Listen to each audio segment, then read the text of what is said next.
Malal nee na nga xutba premier ministre Ousmane Sonko Malal loolu la waxuma ko yaa ko wax. waaw nu xutba waaw.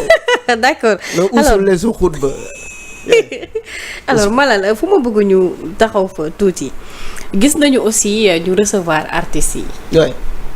ñoom kilifa ñoom ñëpp a nga fa woon d'ailleurs sax bëggoon naa la laaj ba xam Y'en a marre mi ngi existé ba tey. yow loolu mooy lan. damay laaj xëy na gars yi dañ leen gëjoon gis. oui nan lañ ñu gëjee gis. vous avez vu les gens toutes les actions Alioune Sané a été en prison. waaw. pendant les élections. vous demandez si Y'en a marre existe. mais xëy na gars yi non dama ne est-ce que yéen a ngi existé maanaam di dóor bu ko gars yi ni leen doon sentiré. oui bu ko gars yi waxee mais munul bokk benn munul nekk benn. oui on est né en 2011. on a fait plus de 10 ans. Entre-temps, il y a eu de nouveaux activistes qui sont nés, qui ne sont intéressés que par être visibles. Ah bon? Qui sont moins intéressés que par la cause. Hein? Y'en a marre. Mais il fait sortir, te juñu ko kaso. Fu mu bokk du Y'en a marre. Parce qu'il défend, il est contre l'injustice. Alioune Sané a été arrêté devant chez Ousmane Sonko et conduit en prison. Hein? Pour un délit, oui, pour de faux arguments. D'accord. Etc.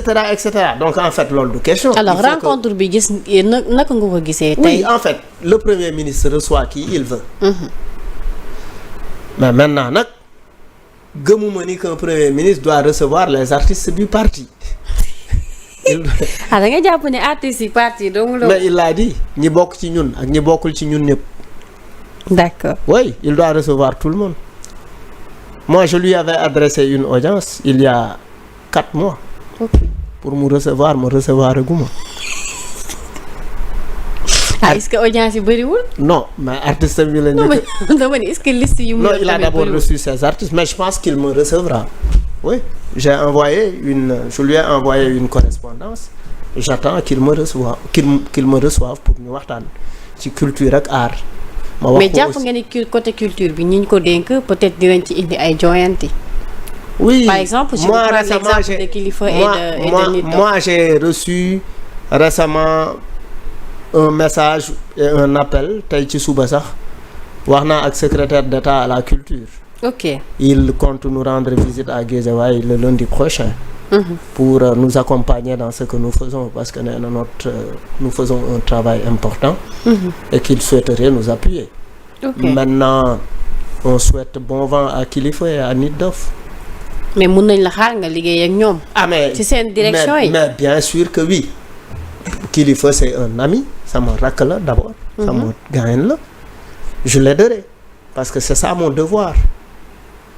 je l'aiderai c'est ça loolu mooy suma devoir. D'accord alors wàllum dette ci Sénégal fa la ñuy jeexalee très rapidement. 1300 personnes ñu limogé leen waa Eiffage tey loolu bu naree bu fekkente ni lu ñu mettre en phase la.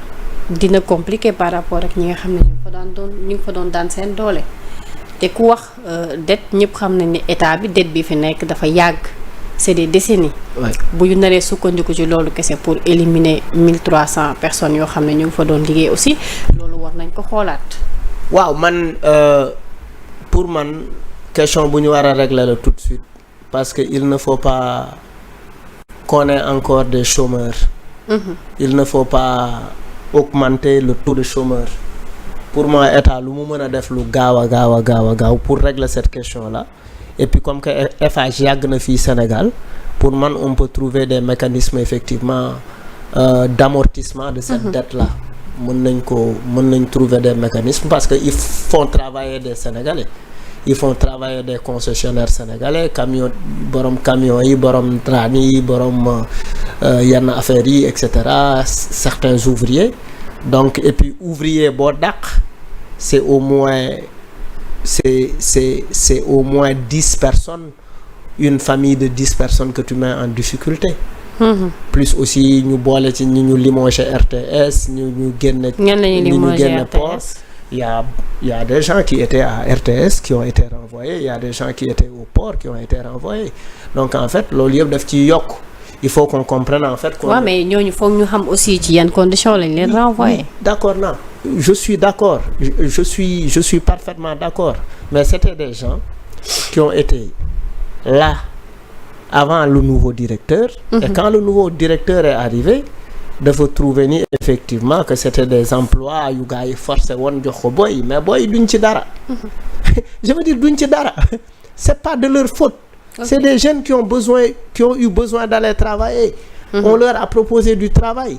Maintenant il ne faut pas politiser le travail. Ok. Il ne faut pas politiser l'emploi parce que les jeunes ils travaillent, ils sont sénégalais, li ñuy liggéey c'est sur des infrastructures du Sénégal.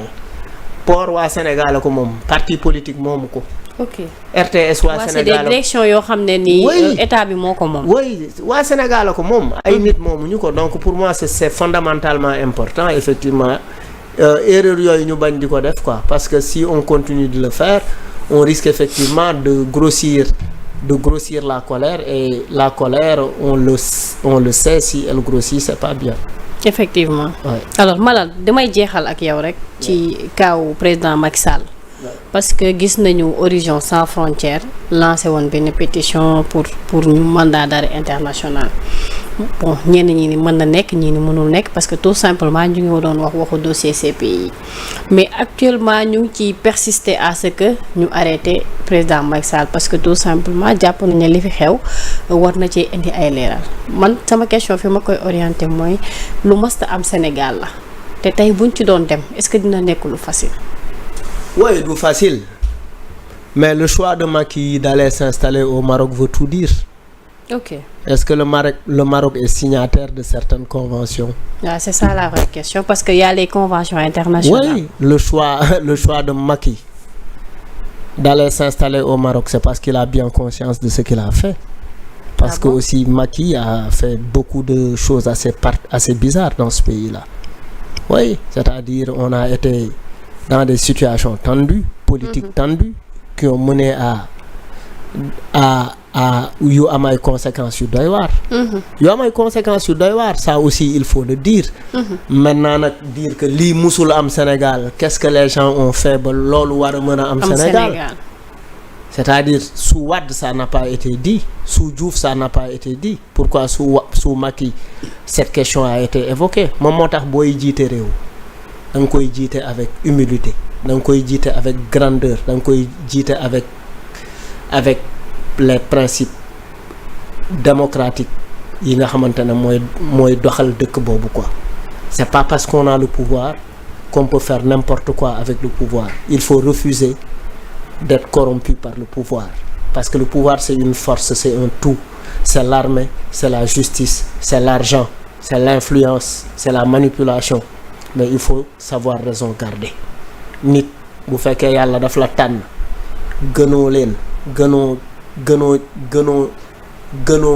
gënoo nit ñi nga nekkal gënoo say dëkkandoo gënoo ci réew mi gënoo ci juddu da ngay xam nooy doxale ak réew mi même bu fekkee yàlla yow la def président de la République. Ça c'est quand même important pour ceux qui nous dirigent aujourd'hui qu'ils regardent bien Macky parce que Macky est mal parti. Il aurait pu. Parce que ñu bëri ñu ngi wax ne sax le fait que mu dem déjà avant mandat am di jeex sax xam nañ di day dem. Oui, c'est ça. te li nga xam ne peut-être moom moo attiré attention nit ñi mooy waroon na mën a toog sax même bu fekkee benn bout de temps la. Mais il est parti le jour de l'installation de Diomaye. Oui, et puis mënoon na toog c'est-à-dire mënoon na rafet. mënoon nañ tey man ak yow ñuy def nii émission Macky nekk fee diñ déglu. Macky toog Saint-Louis wala toog Fatick wala toog Fouta di lekk cere ak meewam diñ déglu. mais am na ay actes yooyu posé tu es mal à l'aise. kon jàpp nga ni retour am dina gaaw du gaaw. oui non gëmuma ni dina ñëwaat.